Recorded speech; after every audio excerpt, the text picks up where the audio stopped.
Hi everyone, welcome to my channel. My name is Vanessa and you are watching the Exploring Oracle, or the Exploracle for short. So today we will be taking a look at the Bonefire Tarot by Gabby Angus West. So it comes in this big box. You have here the sides, the Bonefire Tarot, and this at the back. So when you open it, it opens up this way. And you have this really big guidebook. So let's take a quick look at what's inside the book. So let's go to the table of contents. You have here a welcome message, and then you have the details of the cards, the major arcana, the minor arcana, with the Six of Wands, swords, cups, and then the coins. Then you have some spreads, glossary, and some acknowledgements. So I'll just show you how much information you get inside the book. So this is the full. So this is just a page for the one of the major arcana. So you have a picture of the card here in color. You have here the meaning of the card, and then you actually have a note from the author, or explaining why she drew the fool in such a way, or that she explains the art, the symbolism that can be found inside the card. And it is a very interesting read because you get to understand why she used or depicted it that particular way. And there's like 2 or 3 pages for each of the cards, and that goes all the way to the minors. So even the minors have like 2 pages each, and they have this full this color image of the card, and then you have here the meaning, and again why it was drawn that particular way, and the symbols. So you have a lot of information about all of the suits and all of the cards here. And going to the back, I'll show you here. So she also has some Bonefire spreads. So you have a 1 card spread, and then you have the 3 card spreads, and 8 cards spread on the side. Then you also get a glossary of the Bonefire symbols, which is really nice. You can just refer to the glossary if you are not familiar with a certain symbol. And lastly, just some messages and acknowledgements. Okay, so that is the Bonefire Tarot Guidebook. Alright, now let's take a look at the cards. So you'll see that they are inside this box, put into 2 piles, which isn't my favorite because usually if it's set up like this, the cards go all over the place, and there isn't even a partition in the middle to keep each pile in its place. But it's a good thing that it does have the finger cutouts at the side so that you can lift the decks.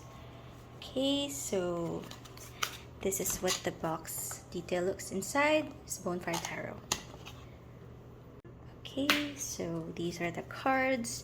I edged my copy in black, and the cardstock is glossy. You can see my light reflecting. Here are the backs, and they are fully reversible. The cardstock feels thin, but it's quite thin, but even if you flick it, then it goes back into its original position. So it's not too bad. It's not my favorite. Okay, so let me just set up for the flip through, and I will show you all of the cards. Okay, so now let's take a look at the cards. So you'll notice that the cards are really quite busy with detail.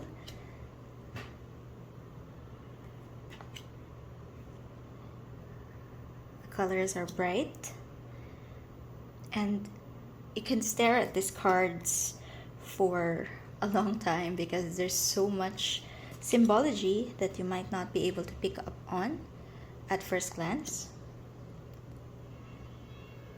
As always, feel free to slow down, speed up, or pause if you want to take a look at the cards in more detail.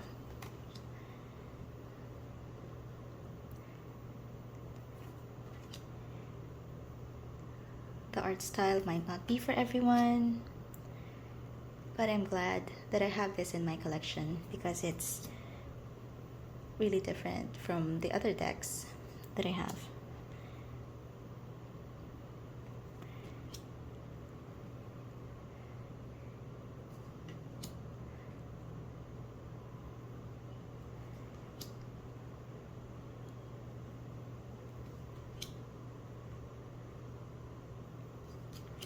And it's not a Rider-Waite-Smith clone. It's not like that. I mean, it definitely goes its own way, but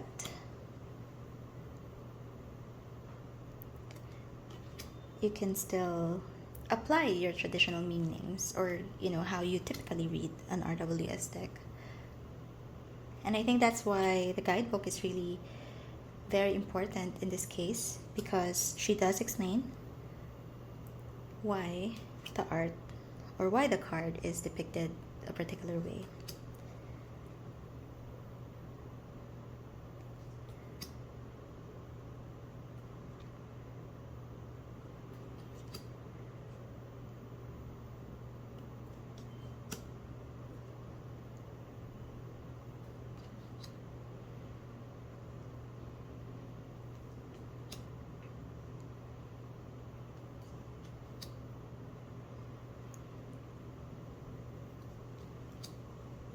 Moving on to the Suit of Cups.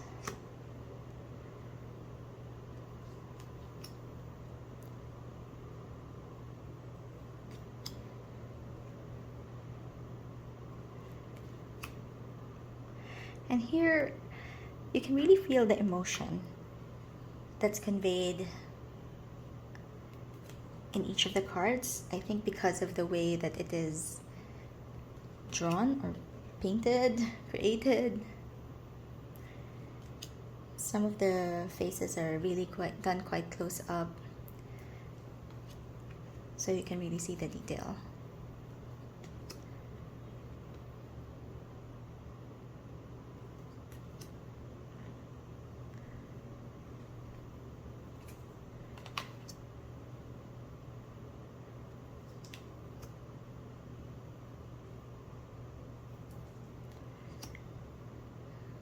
Moving on to the Suit of Swords.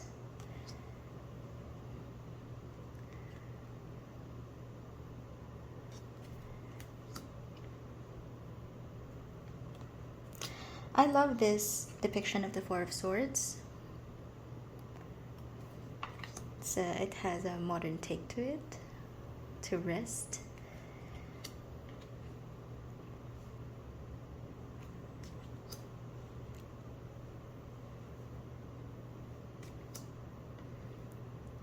Eight of Swords.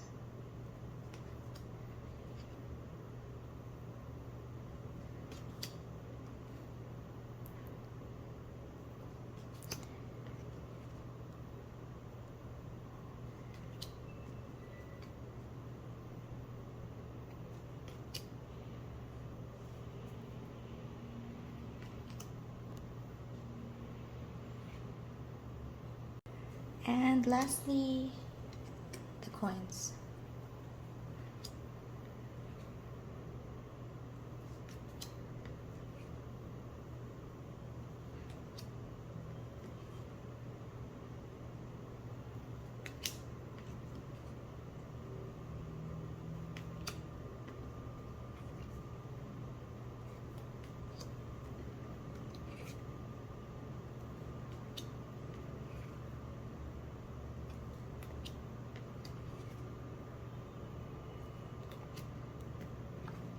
Ten of Coins, the Page, the Knight, Queen, and King. Alright, so I zoomed out a bit so that we can see how this deck shuffles. So as mentioned, the cardstock is like a glossy cardstock, but with some laminate. Oh, I forgot to show you the card size. It's wider than a typical tarot. So this is the Wild Unknown, which is, I think, a standard tarot size. So it's wider and a little bit shorter. Okay, so it's like a small Oracle deck. Okay. So let me just shuffle as usual. I like to shuffle my decks, and I don't know if it's because of the coating on the cards, but it doesn't shuffle as smoothly as I would like. And because it's a little bit wide, it makes it a little bit difficult. I've had this for several months now, so I have shuffled it quite a few times, but it still doesn't give me a satisfying riffle shuffle. As you can see, still kind of clumpy. Overhand shuffling is okay. Oops, probably will read for that, those two cards. So it's not too slippery. Let me shuffle those back and let's see. So it shuffles better, I think, this way. Okay, and then maybe let's just pick a card to read. Oopsie. Maybe we'll just choose this one. It's the Eight of Cups. Okay. So let me just zoom in again. Let me just pick the guidebook up and I'll just read to you the meaning, and then I'll show you the book so that you can pause and read the rest, so that you have an idea of what I'm saying about how she explains why she drew the art that way. So for the Eight of Cups, this means to walk away from an emotionally damaging situation, the avoidance of further hurt, choosing solitude, leaving loved ones well provided for, and cutting losses. And then you will see here in this section, you can just pause and read that to explain, why it's drawn that particular way, and also the symbols that you will find within the card. So I think this deck is really the art style is really something that you either love or hate. It can be too busy for some people. Honestly, I initially didn't connect with this deck, but I did do a reading that was like very how shall I say it, enlightening, that made me like bond with this deck immediately. But as far as the art style goes, it's not really something that I would originally gravitate towards, but I do have some cards here that I really love, and since I do collect decks, this is something that is really worth keeping in my collection, because it's not not the same, or like not your usual deck. This is really one of my favorites. So whenever I see her, I'm reminded why I like this deck. I should work with this deck a little bit more, but because of the way it shuffles, it's not something that I usually reach for, since shuffling is one of the things that I really love doing to connect with my decks. And since this doesn't shuffle as well as I want, it's not something that I pick up a lot of the time, so I usually pick other decks over it. So yeah, that has been the Bonefire Tarot by Gabby Angus West. And if you like this content, please consider liking and subscribing to my channel. I would really appreciate it. And see you again next time. Bye!